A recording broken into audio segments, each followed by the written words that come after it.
Yeah, please start the session. Yeah, good morning, everyone. Today we are here to attend this presentation on strategies for strengthening international environmental governance under the Block 3 policy tools, MSD 015, institutions, governance, and policies. So basically today we will be discussing, this is the outline of the presentation. So we'll be discussing regarding the need of international environmental governance, why there was requirement of taking up this international environmental governance when every country was in itself taking its environmental issues and drafting its environmental policies. Then what are the political ecology and the politics of environmental science? Where do politics and environmental science amalgamate with each other? And what are the repercussions of political ecology and amalgamation of politics with environmental science? And what how there has been emergence of international eco-politics? What is agenda 21, which everyone is talking about in all international policies? What are millennium development goals? What is ecological imperialism and green policy, as well as corporate social responsibility, which is now a mandate for every industry, every business establishment in our country, as well as at the international platform. So we'll be discussing these issues today. So when we see literally, it is literally when we consider what is the meaning of a policy. Policy is basically a course or principle of action adopted or proposed by an organization or an individual.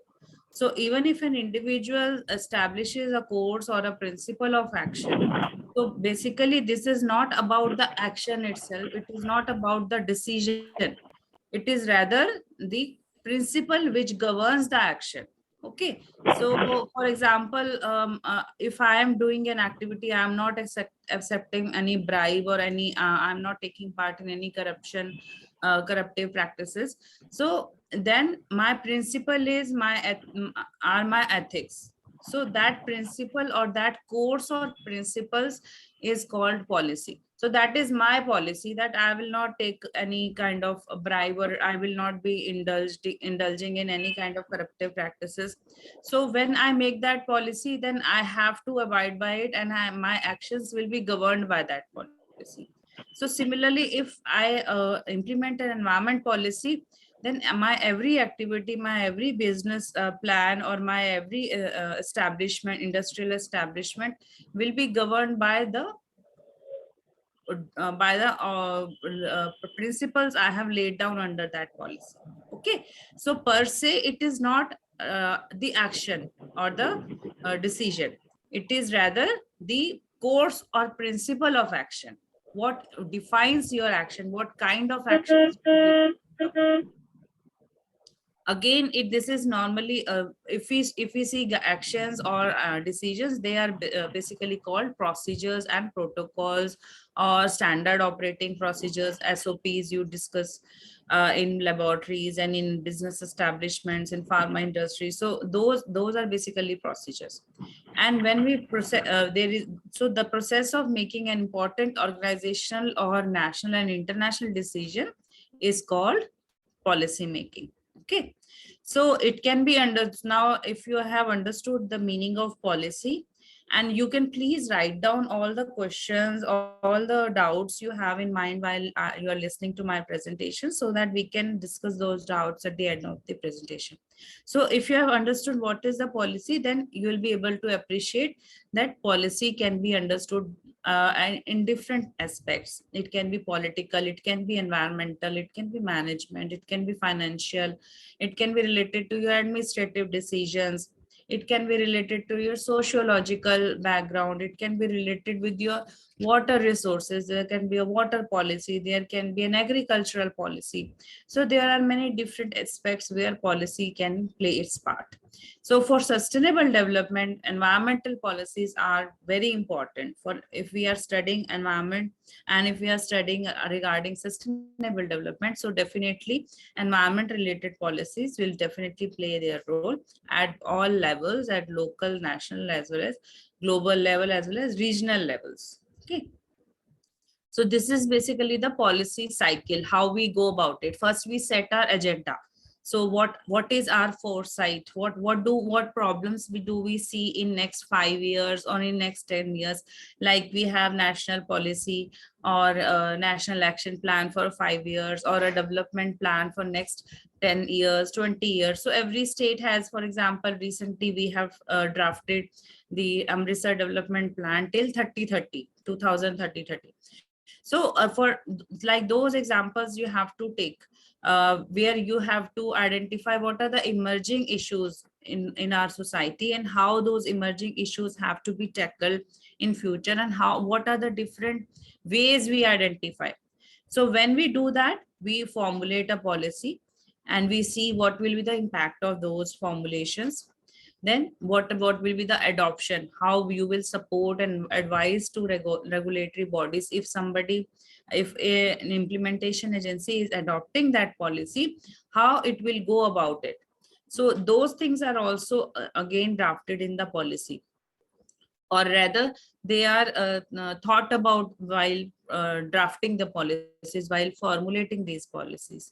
So policy, that's why we most of the times we see that policy makers and decision makers, they are mostly at the senior most level positions in our administrative system, because only after having a wide experience of all the issues, of all the foresights, of all the emerging issues in, as well as the experience gained through the past developmental related policies.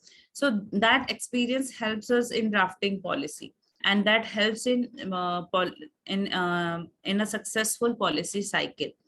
So even if I decide a policy, so for example, recently we had that agricultural policy drafted by our Honorable Prime Minister Shri Modi ji.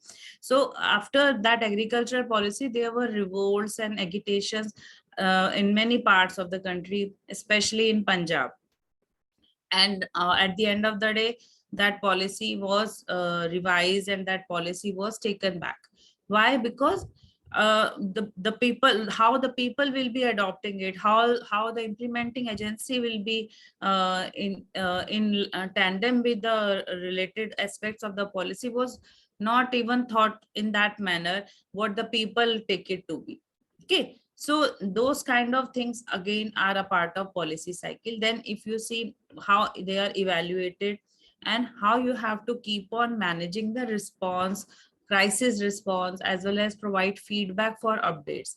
So whenever we make a new policy, it is also important that the stakeholders, the people who and the implementation agency who are going to part of that policy, they should be taken in confidence before even implementing the policy, before even drafting the policy. They should, and most of the times it happens that our in all environmental laws and all environment policies, they are rather floated in the public domain before they are implemented as a gazetted notification. They are floated in the public domain so that any stakeholder has any views and comments on that, they can give their comments in writing to the policy makers. Okay. So basically this concept is very significant, because if we are these are making rules and regulations in future. These policies help us to draft our activities and procedures for various industries, as well as for various environmental related resources, say groundwater resource, water resource, air, noise, soil. So all this is all elaborated in Agenda 21 at international platform. And there is a need to discuss green policies and appropriate framing of problems for sustainable development. So these are the issues, and then we have to strengthen these international environmental governance requirements so that we can understand and formulate strategies which are implementable in a longer term. Okay. So basically, political ecology, if we understand, firstly, it refers to the social and political conditions. Okay, so as the name denotes, name is political ecology. Now, politics can be, uh, uh, it is all definitely a subject. Politics is already a subject which we have been taught through ages, And when we link it with environmental science, what does it refers to? So there are many views, and many authors have written regarding this association between politics and environmental science, and different people refer it in different context. Okay, so the first context we are talking about is the reference which we gave to social and political conditions surrounding the causes, experience, and management of environmental issues. So this is the first explanation of political ecology, and it explains environmental problems as a phenomenon of interaction between different kind of processes. So humans are interacting with their kind of experiences and the kind of environmental issues.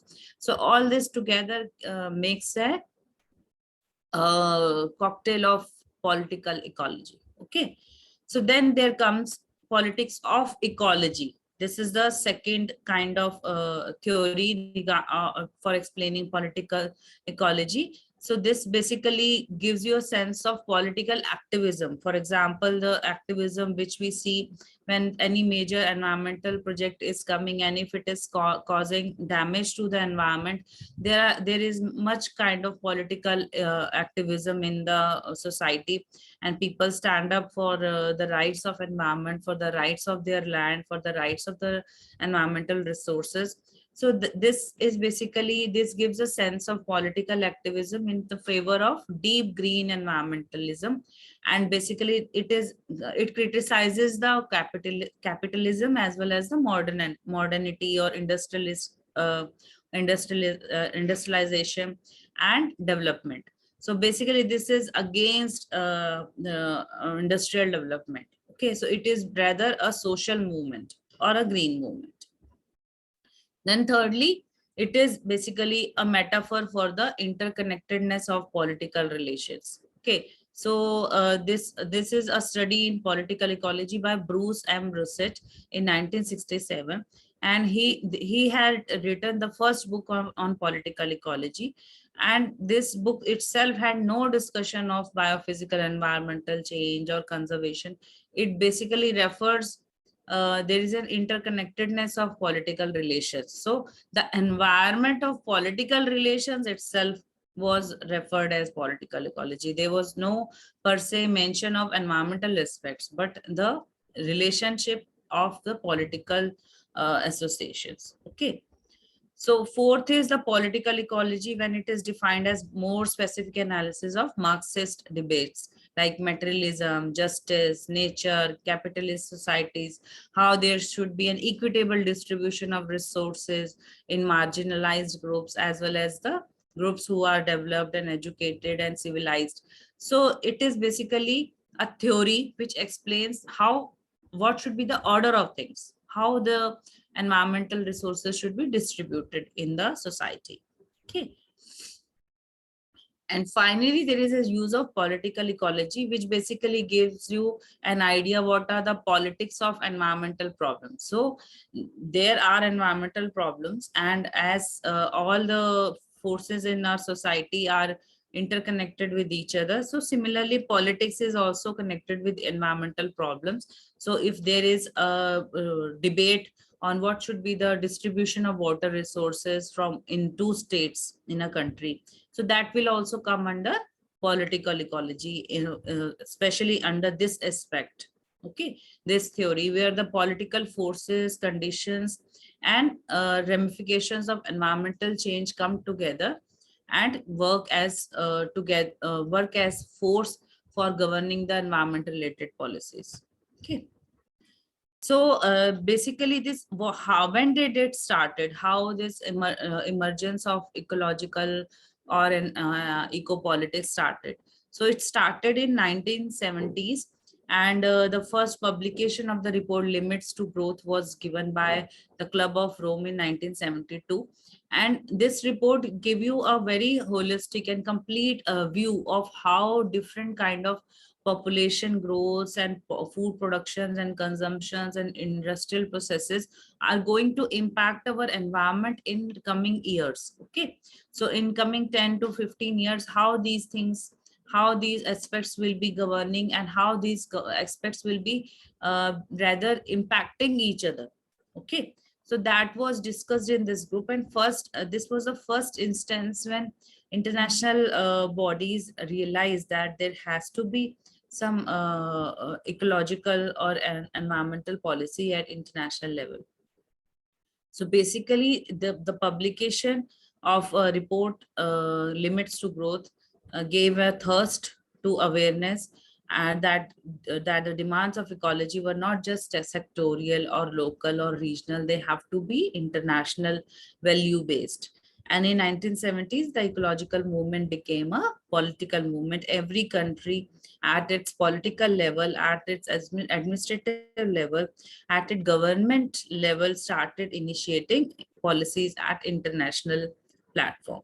Okay, so they become a party to all international environmental groups and environmental bodies, so that they can reflect that their actions are their actions and policies are basically in line with the international trend. Okay, so this movement started, so all international governmental bodies started participating. Then, for the first time, environmental degradation provoked by economic growth in 1950s and 1960s, after the industrial development was at its thirst in European countries, then it was realized that there were major smog events throughout the Europe and developed countries. So it was realized that development has taking its toll on environment, and there has to be some international environmental uh, policy, so that these issues can be controlled at an international level. Okay, because if we see at a national level, a government will not be able to curb its industrial activity until and unless its own people are not stopping it. Okay, and it has to take care of more of it has to give more attention to its economic development rather than on any other aspect. But when a country's economic development related activities and industrial development related activities started impacting other countries, so these countries realize that there has to be some international policy which can control the stage, or the stage, or as well as the extent of environmental pollution the developed countries are causing. So basically, despite this diversity of different kind of countries and different advanced countries as well as poor countries, developed and developing countries, industrializing countries, so there has to be a green movement which has to be overlapping all these countries. Okay, so basically, there are three concepts of international ecopolitics. There is a deep ecology which challenges the separation between humans and nature. So, as the name denotes, this deep ecology is deep ingrained in a deeper context. Okay, the context where we all realize that humans and nature are not some independent identity. Okay, human and nature is interconnected with each other. We are a part of nature. Human beings are part of nature. So that concept is explained by deep ecology. So when we see social ecology, it is basically the how the society and how the environment are connected with each other. So basically, it is an anthropocentric perspective, a perspective defined through human and societal effects. Okay, so the concern for nature is understood as a concern for the environment. Okay, so it is not a deep ecology as we have seen I have explained the deep ecology, but it is based on the societal values. It is based on the societal associations with the environment. And then comes the green movement. So which is kind of, as the name denotes, it's a kind of movement, which is a kind of revolution. It is a kind of idea, and it is a kind of theory which preserves the environment through establishment of international institutions. So it grew like this. International ecopolitics grew like this. It started from deep ecology, going through social ecology. It came to green movement. Okay, so I've already explained this, how it grew. So when it grew to green movement, after it grew to green movement, so all technocratic environmentalists or environmentalists who were very ingrained in technical aspects of, say, climate change, sustainable development, green economy, or green technologies. So they started making use of these, the establishment of these international institutions for the use of economic and market instruments, so that they can develop clean and green technology. So this became a kind of movement throughout the countries, that we have to adopt clean and green technologies, so that we can continue to be a part of this green movement, and we can continue to be a part of this movement which is creating balance in the environment as well as industrial development. So we should not be left out as just in the we are concentrating on industrial development. So we should become a part of this movement, so that we can be thought of as a society or as a country which is taking care of the environment. Okay. So today it can be said that technocratic approach appears to be prevailing over both the biocentric, like deep ecology, as well as the social ecology. So all the issues were covered under the green movement. Excuse me. So this basically Willy Brandt in 1982, he was the creator of the Brandon report. Okay. So he was the first one to identify the environmental protection, and it to recognize it as a major political issue which has acquired a well-defined position in international political agenda. So after this report, there were major efforts which were taken to protect environment and define environment as international political agenda. Okay. Then in 1983, World Commission on Environment and Development was established. So basically, we are studying how how there has been an emergence of ecopolitics, how it grew. Okay, how there was an international environmental governance required, and how it was identified, and how it came to be an international policy framework.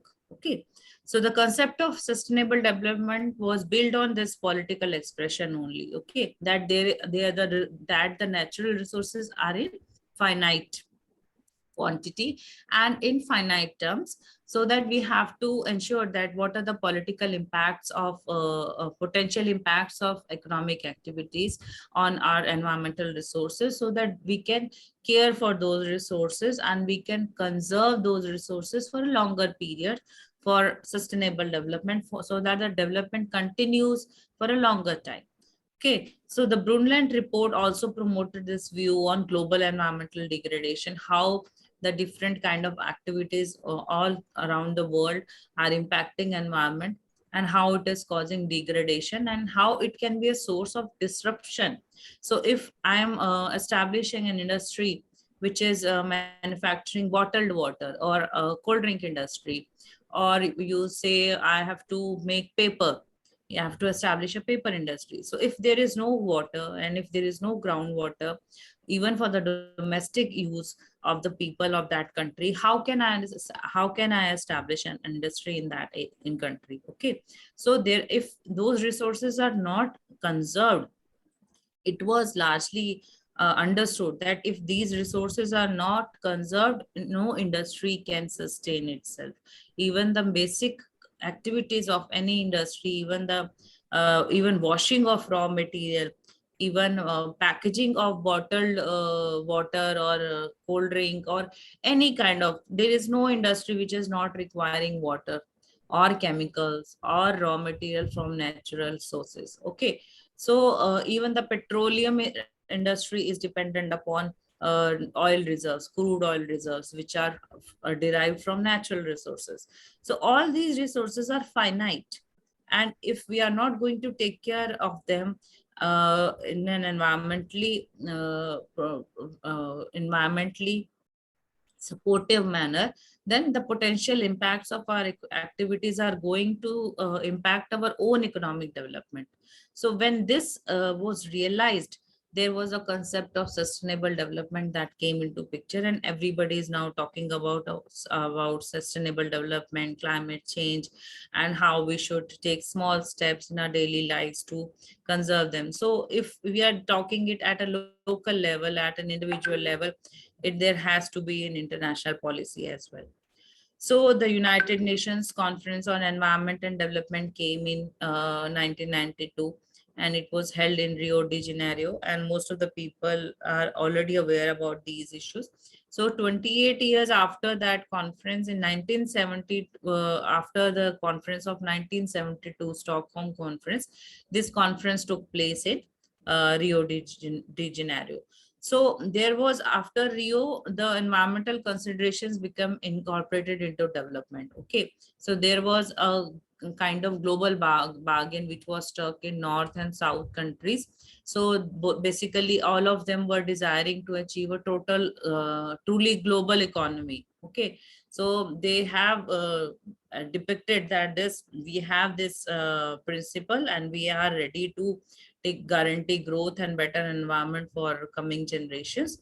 So in September 2000, again, a Millennium Summit took place, where all national leaders, they pledged that they will be taking steps for the improvement of the environment, and will be achieving the goals of human development by 2015. Okay, so that this is again an emergence of how these environmental issues have been taken up at many international platforms right from 1990 to 1999. Okay. So after this United Nations Conference on Environment, there was a unique moment in diplomatic history. Okay, so all the countries started framing their national policies in line and in tandem with the requirement of sustainable development. So, for example, if you have seen that in last 7 8 years, there has been a very much thirst on clean and sanitation India, Swachh Bharat Abhiyan. So all those policies and programs were started in India also. So if you link all those policy and the timeline of international policies and frameworks, you will realize how all national policies and programs are also uh, are running parallel with the requirements of international policies. Okay, so if there has been a global agenda of achieving human development and providing sanitation for all and drinking water for all, you will see there will be a national program in our country which is governed by that international policy or framework. Okay, so that might not be communicated to the public in general that we are doing as a government. I will not be very happy to tell people that I'm being forced to implement this because there is an international policy. Rather, I would reflect it as if I am doing it for the development of the nation. So in any case, the way, whatever way you communicate or whatever way you do, it is being done. So basically the benefit to the environment is definitely being percolated and reflected in our society. So the major result of UNCED is called Agenda 21. So it's a very long document, very comprehensive document, which is a global plan of action. So this Agenda 21 is basically an outcome of our policy, international environment policy. So it is a basic, it is a 700-page document. So I do not expect you to go through this 700-page global plan of action, but we'll discuss few points and few activities and how this Agenda 21 is basically drafted and divided into different kind of chapters and attributes. Okay. So it basically guides countries towards sustainability. It is basically आप सोच लो एक कुंजी है. This is basically a key, or what you say, it gives you a recipe for how to go for environment and development in balance in your country. Okay, so the full implementation of Agenda 21, the program for further implementation of Agenda 21 and the commitments to the Rio principles were strongly affirmed in 2002. Again, there was a World Summit on Sustainable Development held in Johannesburg in South Africa, and all the countries had participated, including our country, India. So the principles of Agenda 21 are, first principle is that human beings are the center of concerns for sustainable development. So they are entitled to healthy and productive life in harmony with nature. Now, if this principle itself is understood deeply and completely, there is no activity which will be done to harm the environment or harm the different and natural resources. So again, basically this principle one is the most important. It is a guiding principle, and it lays down all the other principles. So second principle is again in accordance with the Charter of United Nations. So it basically gives you the sovereign right to exploit their own resources, pursuing their own environmental and development policy. So you can exploit your own natural resources as a country, and under your own laid down environment and development policies, and it will be your responsibility to ensure that your activities do not cause damage to the environment of other states.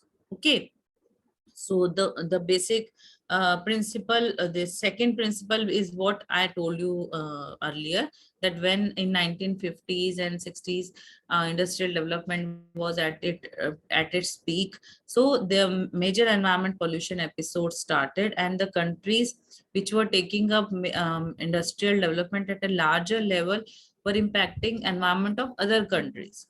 Okay, so this basically, this second principle is to curtail that kind of activity. Okay.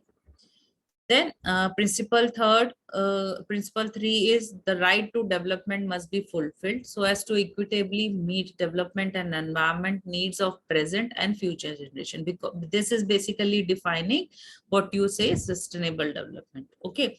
So after that, principle four is how we go for sustainable development, how we achieve that. So if you establish a linkage from principle 1 to principle 23, so you will be able to remember all of them, because it's a kind of chain reaction. So from first to second, second to third, so all these principles are a kind of parts and bits and pieces of a story. Okay, so it started with that how human beings are the center of concerns, and then principle 2 defined that we can use our resources, we can do our development, but we are not going to harm other people, okay, and damage our environment or damage environment of other states. Okay, then it should be for the present requirements as well as for the future generation. Then it if it is that means it is taking call on sustainable development. So principle 4 gives you how an idea of how we go, how we achieve sustainable development.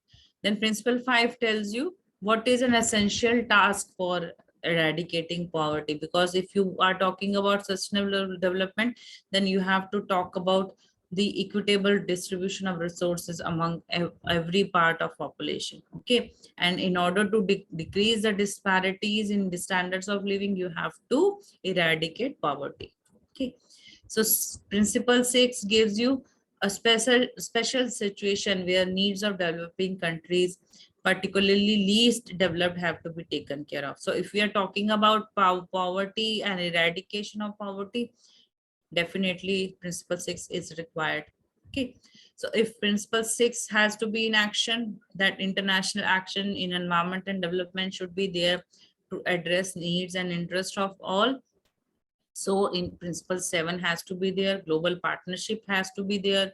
Otherwise, if you are not taking care of global partnership, then there will not be any activity at global level to acknowledge the responsibility that they bear in the international pursuit of sustainable development. Okay, So similarly, principle 8 gives you how to achieve sustainable development and a higher equality of life for the people. States should reduce and eliminate unsustainable patterns, how and pollution should be reduced.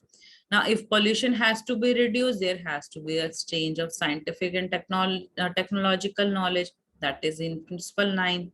Okay, so in principle 10 again, if there has to be in principle 9 we discussed about the exchange of scientific and technological knowledge, then in principle 10 we have to see how all the public authorities and concerning the environment and how the information on hazardous materials activities and are shared, and how the states are going to facilitate and encourage public awareness and participation in these activities. So basically this is involving the stakeholders into your program so that there can be a large reaching impact of your positive and environment conscious activities. Okay, so for this, if you are going to communicate, then you have to have some laws. So principle 11 governs environmental legislation. So that's the reason why there has been so much significance given to e-waste and plastic waste and hazardous waste these days, because these laws were not that much stronger in Indian context before these international policies came. So there were policies, there were laws related with solid waste management, but particularly plastic waste management and e-waste management, as well as construction and demolition waste came into picture. So earlier there was just one policy for solid waste management. But considering these principles and our party being a party to these international policies and frameworks, India also started devising very concentrated and you can say specific area related policies. Okay, for example, specific plastic waste policy, specific e-waste policy. Then in noise pollution also specific rules were drafted for DG sets. Specific rules were drafted for engine systems. So there were different kind of policies and different standards and regulations drafted at various levels, so that no aspect of environment should be left out for people to pollute or for people to exploit. Okay, so then principle 12 gives you an international economic system, how trade policy measures for environmental purpose should be there. They should not be they should not be arbitrary or unjustifiable or discriminated. They should give an equal opportunity to all the developing countries, to all the developing nations. And it also addresses the transboundary. What do you mean by transboundary? Transboundary gives you the exchange of resources which is happening naturally beyond the political boundaries. So I have made a political boundary between India and Pakistan, that this is going to be my administrative area and this is going to be the area under your jurisdiction. That is the physical boundary which we have made. But natural resources are not uh, obeying those political boundaries or physical administrative boundaries. Okay, so natural resources, for example, groundwater. Now groundwater is connected beneath the ground. Okay, it is not governed by the international boundary I have made on the ground or the at the physical level.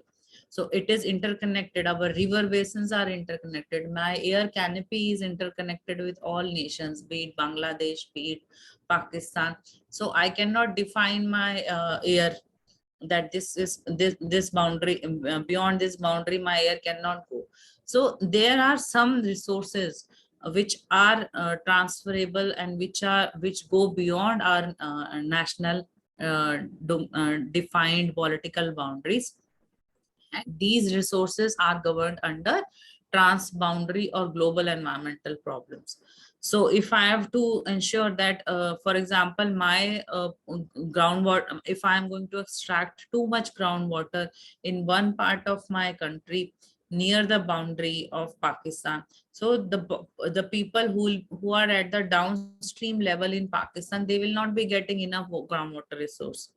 Okay, so there are some issues which are governed under these kind of transboundary policies. Okay, so there is principle 13, which states how states shall develop national law regarding liability and compensation for the victims of pollution. So for example, Bhopal gas tragedy was when it happened in our country, there was no environmental law. So environment protection, the Umbrella Act or Environment Protection Act came after Bhopal gas tragedy only. So there was air protection law, water protection law, but there was no environment protection law which can govern the liability and compensation to the victims. Okay. Then states should effectively cooperate to discourage or prevent the relocation and transfer of to other states of activities and substances. So basically starting from principle 1, which gave you a wide idea about how nature and environment are interconnected. We are as we go to principle 12, 13, 14 and further on, we are defining major issues or very intricate issues in our society related with our environment. Okay. So similarly, in principle 17, if you see, there is a mention of environmental impact assessment as a national instrument. So if you remember, in 2006, major change took place in environmental impact assessment. Earlier, all environmental impact assessment cases were heard in at central level. Okay, in Delhi, in CGO complex, they had an office. But after 2006, state level impact assessment bodies were established because the number of cases that were growing could not be handled by the center. And again, the international policies were taken care of, were taken on record, and it was understood that at international level, all these environment impact assessments are taken up at the state levels, not at the central level itself. So again, we had major changes in our environment policies, and we had defined how project proposed activities there are. If you count, there is no numerical counting of project activities in an environment impact assessment notification. Okay, but if you count, there are more than 40 categories of industries which have been classified, which have been distinguished in environment impact assessment, and every industry is having adverse impact on the environment was identified, and how this has to be controlled is again defined in environment impact assessment. How the people who are going to take up projects in those industrial activities will ensure that there is no major setback to the environment if that industry comes in the place where it has proposed to. Okay. So similarly, in principle 20, now if you see, there has been a major thrust on women empowerment, gender mainstreaming activities in all international and national projects. So what is the reason? Because principle 20 again gives you and a definition that women have a vital role in environment management and development, and their full participation is therefore essential to achieve sustainable development. So you can correlate how our national policies, how our local level rules, even our rules at the governance level, they are somewhere connected to the international policies and Agenda 21. Okay. So basically, there are 27 principles in Agenda 21, and the last agenda is the Local Agenda 21, which is a policy tool for implementing local sustainable development. Okay, so how is this Local Agenda 21 identified, and how it is explained? These are the steps of Local Agenda 21. That first you have to encourage the process, and how you have to involve people and stakeholders in the community in decision making and sustainable planning and management and local level. So then you have to organize the running, you have to train and rally teams and increase partners and citizens. So that's why if you see, this Local Agenda 21 is very much implemented in our country through Swachh Bharat mission. So if you see through Swachh Bharat missions at local level, even RAWA, this resident welfare associations, they were involved in implementation of sanitation and hygiene related activities, and cleanliness drives were implemented throughout the country. So it became a kind of movement.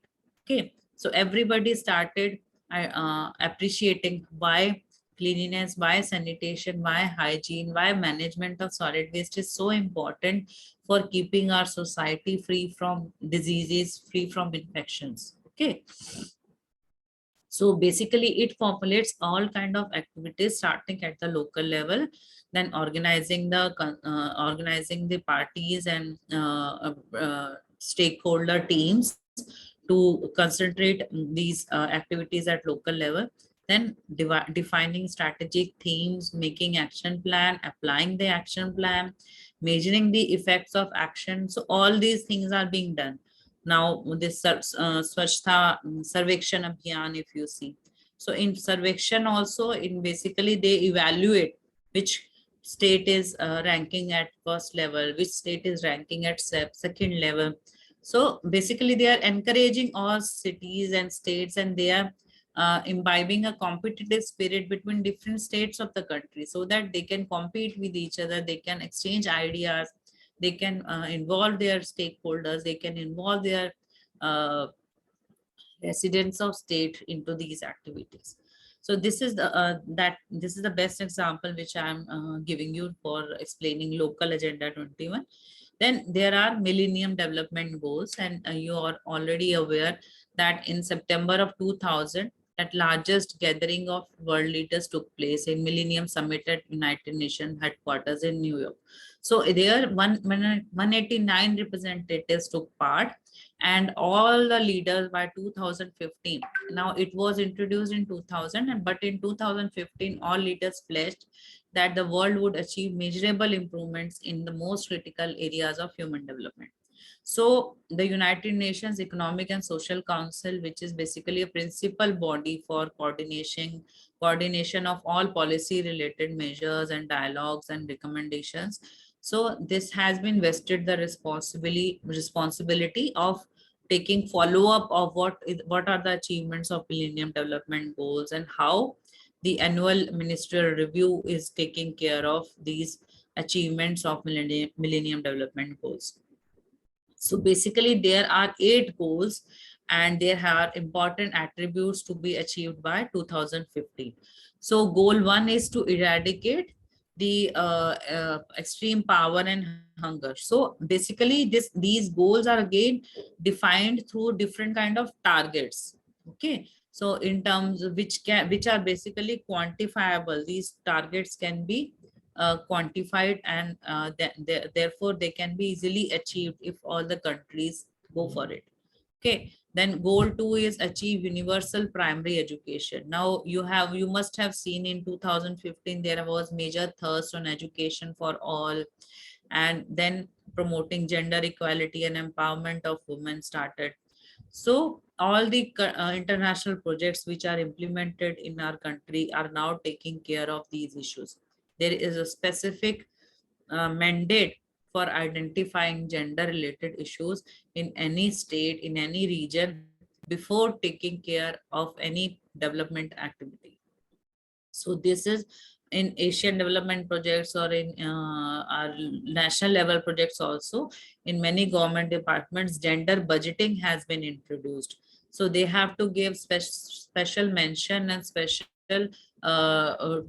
care has to be taken on dedicating an amount of money, amount of investment for introducing gender related activities and gender related development in their department. So that is taken care through gender budgeting. Okay, so if that is what I am explaining you, that these are the strategies for international environment governance in future. So there has been a platform, there has been policies are drafted, goals are drafted, targets are drafted. Now what should be done? So we have to integrate all those strategies. We have to, because if we are already a part of any system, if I am a part of any institution, if I am a part of any college or any industry, or any government body, I should be aware that these are the Millennium Development Goals which are governing our activity at the national level. So if I am going to understand that, then only I am going to appreciate their meaning and appreciate their benefit which can accrue to the local people. Okay. So again, goal 4 is about reducing child mortality. Goal 5 is about improving maternal health. And under this improvement in maternal health, there are many national level hospitals which have been introduced. Even I have taken up environment clearances for 2 of the hospitals which were introduced in Punjab, in PGI. That was about the maternal mother and child care. Hospital was introduced. Then Ayush his hospital was introduced in Panchkula, that falls in Haryana. So there at national level, if you try to research, there are many national level maternal health bodies which are there, and they are implementing activities. They are developing infrastructure for maternal health and child care development. Okay. Again, goal 6 combats HIV, AIDS, malaria, and other diseases. Like you have seen, a major national drive was there for polio, and it's still going on for 100% eradication of polio in our country. So all these diseases and all these issues are also governed by international policies.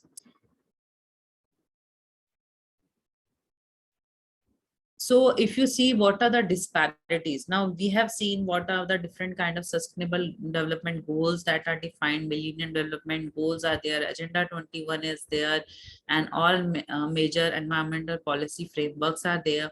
So since apart still we are lagging behind because there is uneven progress towards achievement of these goals. Some countries have achieved many of these goals while others are not even realizing their track.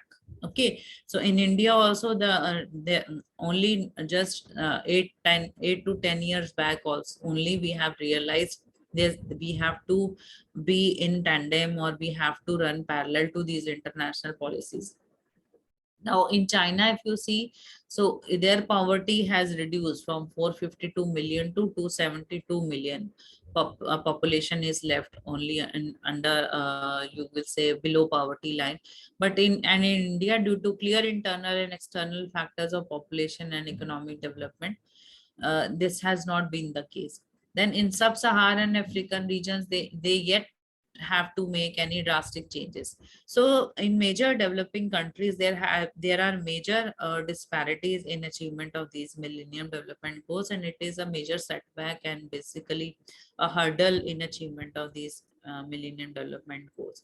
So we should devise strategies at local level, at the international level, so that we can take up these issues. Okay, so now we are, sorry. So then coming to ecological imperialism, imperialism basically refers to the environmental aspects of the politics. Now the word itself, imperial. Okay, so imperialism comes from word imperial. Okay, so if you see what is the meaning of imperial, imperial is basically related with the aristocratic or the ruling. Okay, so basically it governs the political ruling, or the ruling under which everybody has to abide by what is given, what is stated by the law of the land, or what is stated by the ruler of that land. Okay, so it refers to the environmental aspects of the political domination of territorial areas and subjugated peoples. Okay, so it is concerned with the consequences of imperialism. For example, if developed nations are taking call on imperialism, and they are controlling all the natural resources, so the basic environmental issues and the basic environmental problems will be shall be covered by them only. but that is not the case. That is transferred to the developing nations. Okay, so the term has also been applied to the environmental dimension of economic and political domination of poorer countries by global superpowers and institutions. So it is more popularly known as a north-south conflict kind of thing between developed nations as well as the developing nations. Okay, so ecological imperialism, if you see, this is governed by four factors. First is for example, geographical introduction of non-native organism. This is called geographical imperialism, or ecological interaction of the introduced organisms and material takes place. Then there the role of imperial institutions and the work of environmental sciences. Okay, so all these four factors govern the association and the kind of impacts that is created through ecological imperialism. So basically, this is again what I have depicted you diagrammatically. It gives you a review overview in a written format. So basically, it starts from the introduction of non-native organisms. For example, this COVID-19, which is not a native organism of any country. So it started as a disease or a pathogen, and it spread it throughout the world.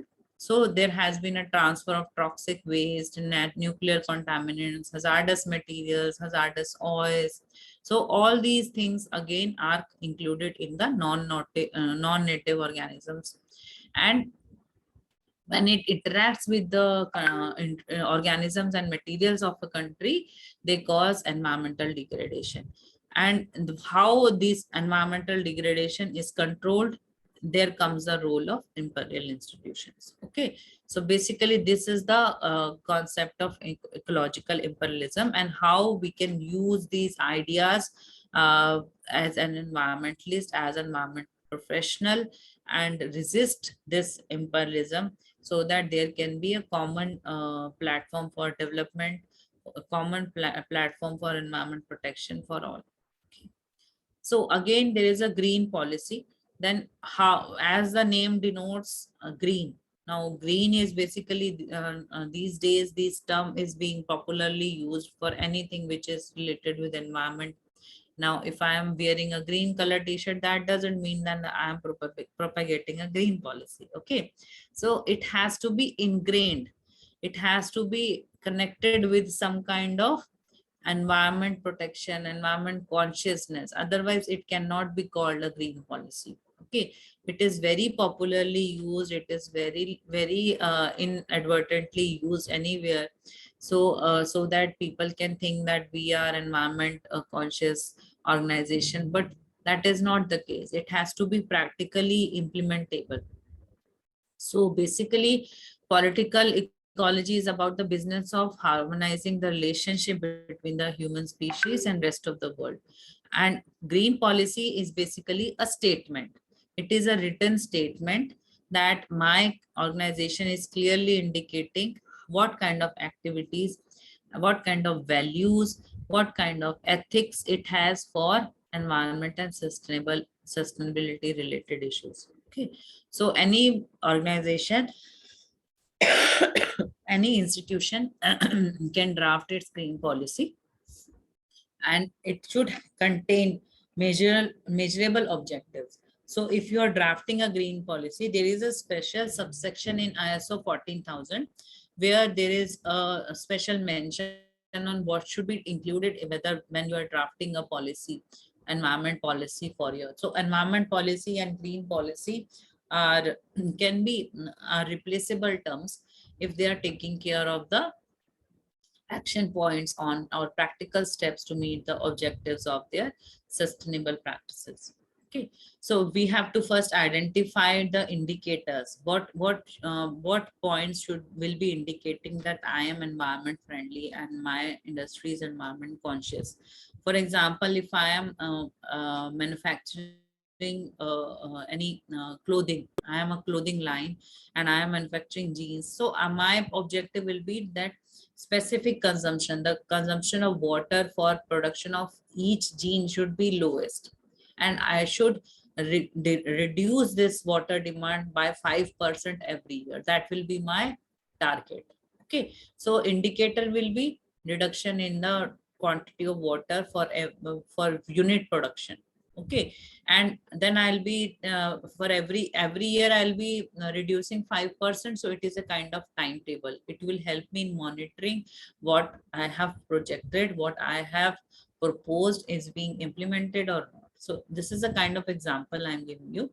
So there can be many other indicators, and there can be many other monitoring parameters which can be taken accountable in a green policy, so that you can basically reflect and do what you are propagating. Okay. So before developing a green policy, it is very important to review what are your existing policy. First, you have to see what are my activities, what are my raw materials, what is my production, what kind of products I am launching in the market, and how they are impacting the environment, and where those impacts can be reduced, and what are the needs to be covered in line with the international policy or national policies, so that you can get maximum benefit. Now, if I'm talking only about the ecological benefit, then no industry can work. But if you are going to explain as an environment professional, if you are going to explain your industry owner that, okay, if you are going to take up this ecological benefit, you are definitely going to accrue economic benefit as well. For example, if I am going to tell a industrialist, please save water, he will not, he might not be that much interested. But if I tell him, if you save this water, you will be saving on groundwater tax. You will be saving on water tax. You will be saving on liabilities for environmental clearance. You will be protected from any penalty from uh, uh, groundwater regulation authority, from central groundwater board. You will be able to get a consent for groundwater withdrawal from groundwater board. Then they'll be very much interested. So you as an environment professional, it is now your task how you explain that this how ecological benefit is going to accrue them economic benefit.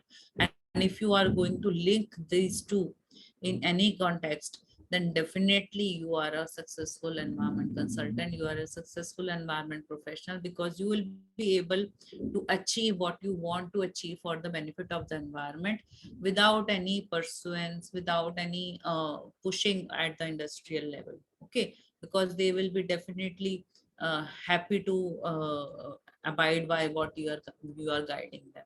Okay. So the two components of the framework in green policy are the definition and scaling of the key attributes. Now I'll go straight to the key attributes. So these are basically policy problem attributes. So you have to see spatial scale of the cause, magnitude of possible problems. So spatial scale is कहाँ पे वो impact कर रहा है, local, national, regional, global. जो possible impact है वो कितना है, minor है, moderate है, ह्यूमन सिस्टम्स को इम्पैक्ट कर रहा है तो उसमें माइनर है, मॉडरेट है. टेम्पोरल स्केल्स कितने टाइम में इम्पैक्ट करेगा, मंथ्स लगेंगे, ईयर्स लगेंगे. Then how it can be, whether it is reversible, whether it is permanent और temporary, whether it is completely irreversible. So then mensurability of factors, well known, whether it is well known, whether it is risk, whether it is uncertain, whether it is completely ignorant to you.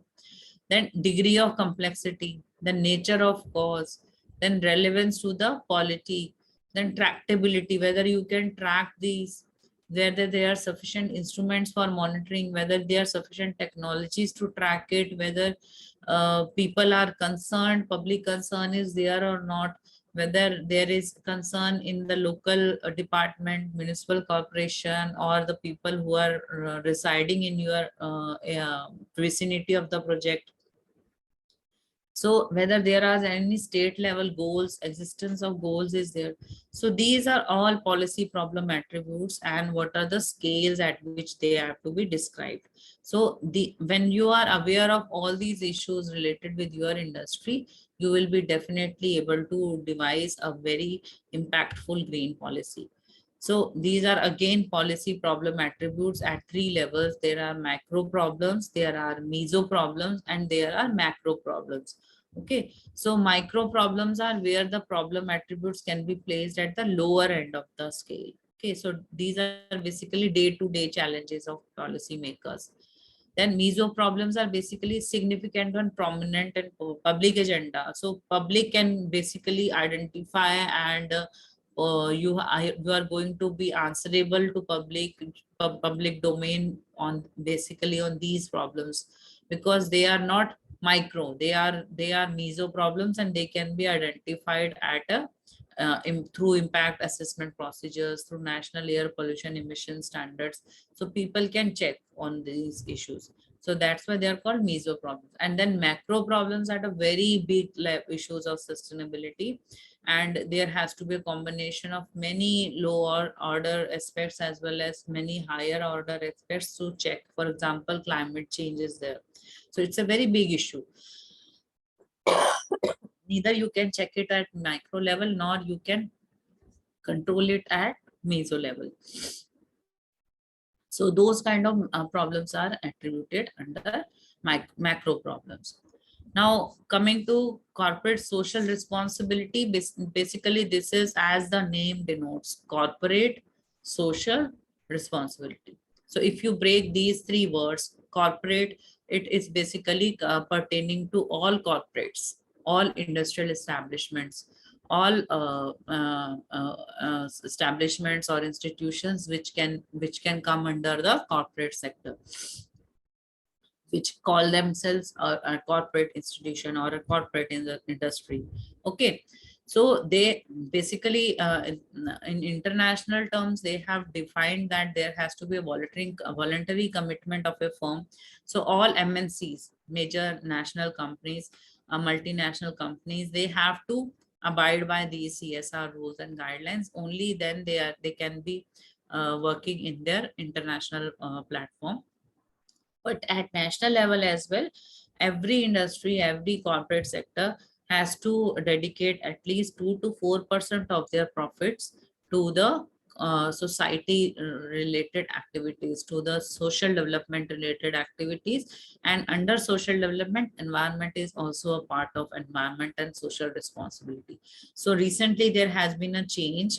We have changed under environment clearance guidelines. Corporate social responsibility has been changed to corporate environment responsibility. So it is now called CER, not CSR. So there has been a differentiation between corporate social responsibility and corporate environmental responsibility now, as per latest national guidelines. So in this, again, they have gained a much popularity because corporate sectors, they feel very happy to flaunt that they are doing these in activities, and they are taking up initiatives at national and international level for regulatory compliance, voluntary initiatives, accountability. And again, there has been a competition between different corporate groups and sectors, that okay, they are doing this kind of activity, now we are going to because this gives them an identification as well as appreciation through the stakeholders as well as through their clients and buyers and vendors. So they are very keen nowadays to take up all these CSR activities. And there has been a major you must have seen many advertisements in on TV as well, where they are clearly indicating how much percentage of every purchase will be going to education of girl child, or they'll be establishing sanitation facility in villages, or they are adopting villages. So this corporate social responsibility has been very helpful in taking care of marginalized groups and taking care of the activities which were not earlier identified and given attention in villages and rural areas.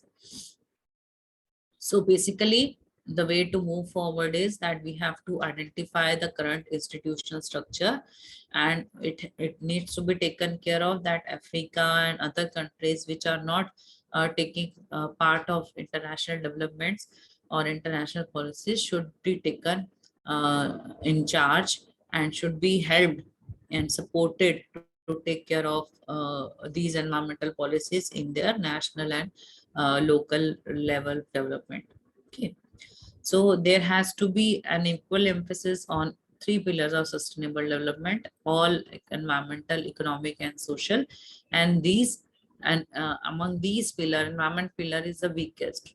So not there only in Africa and other developing nations, but also globally it needs to be strengthened. So that's all. These are few references where you can find further information about the issues we have discussed today. Thank you. So now I'll request all the participants to ask questions